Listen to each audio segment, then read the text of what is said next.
खुट्टे में फंसा दाना। एक दिन की बात है। जंगल में रहने वाली एक भूखी चिड़िया भोजन की तलाश में निकली। उड़ते उड़ते वह एक खेत में पहुंची। वहां से चावल का दाना जोश में दबाकर वह अपने घोंसले में लौटने लगी। जंगल दूर था। रास्ते में आराम करने के लिए वह एक लकड़ी के खुट्टे पर बैठ गई। अचानक उसके मुंह से चावल का दाना गिरकर लकड़ी के खुट्टे के छोटे से छेद में घुस गया। छेद से चावल निकालना चिड़िया की बस की बात नहीं थी। वह परेशान हो गई और सोचने लगी कि क्या करे। कुछ देर सोचने के बाद उसने सोचा कि क्यों न बढ़ई से सहायता दी जाए।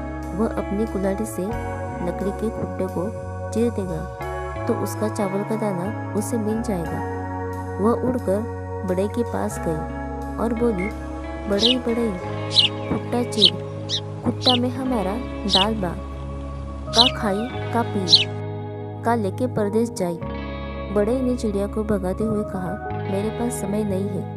एक चावल के दाने के लिए मैं खुट्टा नहीं चीरूंगा। चल भाग यहाँ से। बढ़ई के द्वारा सहायता न करने के कारण चिड़िया उदास हो गई और राजा के पास पहुंची। राजा से बढ़ई की शिकायत करते हुए वह बोली, ओ राजा बढ़ई के डंडा मार, बढ़ई खुट्टा न चीरे, खुट्टा में हमारा दाल बा, क्या खाऊं क्या पीऊं, क्या लेकर परदेश जाऊं। चिड़िया की शिकायत सुनकर राजा बोला, मैं राज्य का राजा हूँ, मेरे पास राजपाट का बहुत काम है। तेरे एक दाने के लिए मैं बढ़ई को क्यों मारूं, भाग जा यहाँ से।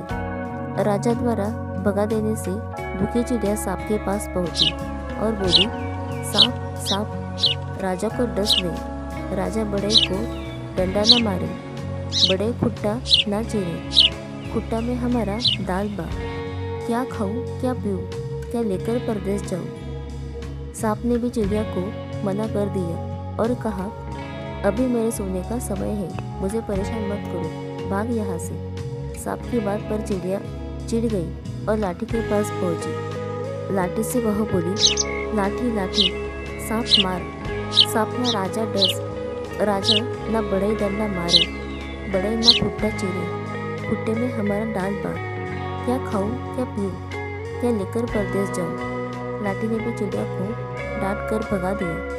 गुस्सा होकर चिड़िया आग के पास गई और बोली, आग आग, लाठी जलाओ। लाठी ने सांप मारे, सांप ना राजा डसे, राजा ने बढ़ई डंडा मारे, बढ़ई ना खुट्टा चीरे, खुट्टा में हमारा डाल बा, का खाई का पी, का लेके परदेश जाई। आग ने उसे भगाकर कहा, एक छोटे से दाने के लिए मैं लाठी को क्यों जलाऊं, मैं ऐसा नहीं करने वाला, चल भाग यहाँ से। चिड़िया बहुत दुखी हो गई।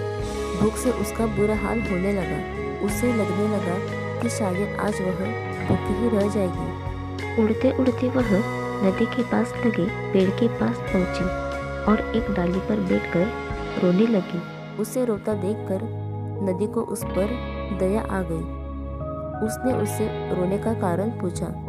चिड़िया ने उसे सारी बात बताई और कहा, नदी नदी आग बुझाओ, आग डंडा ना जलावे, डंडा सांप ना मारे, सांप राजा को ना डसे, राजा बढ़ई को डंडा ना मारे, बढ़ई खुट्टा ना चीरे, खुट्टा में हमारा डाल बा, का खाई का पी, का लेके परदेश जाई। नदी उसकी सहायता करने के लिए तैयार हो गई और आग को बुझाने के लिए बढ़ने लगी। चिड़िया के साथ नदी को पास आता देख आग भयभीत हो गई और चिड़िया से कहने लगी, चिड़िया रानी, मैं अभी लाठी को जलाने जाता हूँ, तुम नदी से कहो कि मुझे न बुझाए।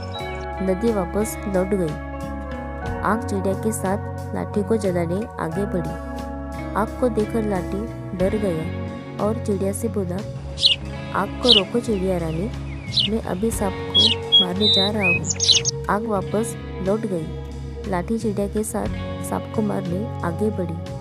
लाठी को अपनी ओर आता देख डर कर सांप बोला, चिड़िया रानी रुको, मैं राजा को जाके डसता हूँ।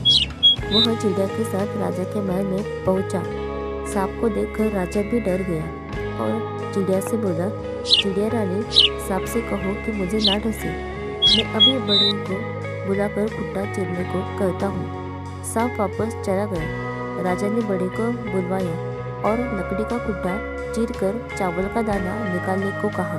राजा का आदेश मानकर बड़े कुल्हाड़ी लेकर लकड़ी के कुट्टे के पास पहुंचा और उसे चीरने के लिए कुल्हाड़ी उठाई। उसे कुल्हाड़ी उठाए देखकर कुत्ते ने कहा, बड़े भाई, मुझे मत चीरो, बस मुझे उल्टा कर दी, चावल का दाना निकल जाएगा। बड़े ने लकड़ी के कुट्टे को उल्टा कर दिया। चावल का दाना छेद से बाहर निकल आया। चिड़िया दाना जोश में दबाकर खुशी खुशी अपने घोंसले में लौट गई। कहानी से सीख, जिद पर अड़ जाए तो कोई काम मुश्किल नहीं। हिम्मत बिना हारे प्रयास करते रहने से सफलता अवश्य मिलती है।